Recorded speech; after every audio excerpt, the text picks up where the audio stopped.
Apollo loop, once again at over 400 miles per hour, 4 to 5 kilo lead at heights of approximately 5,500 feet, with the aircraft now slowed to only 110 to 120 knots.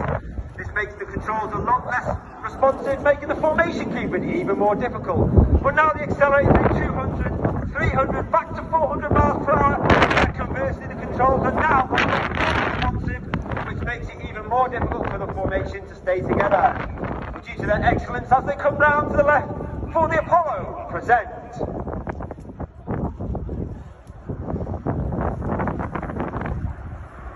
On the left-hand side of Red 1 is Red 3, Flight Lieutenant Tom Hansford.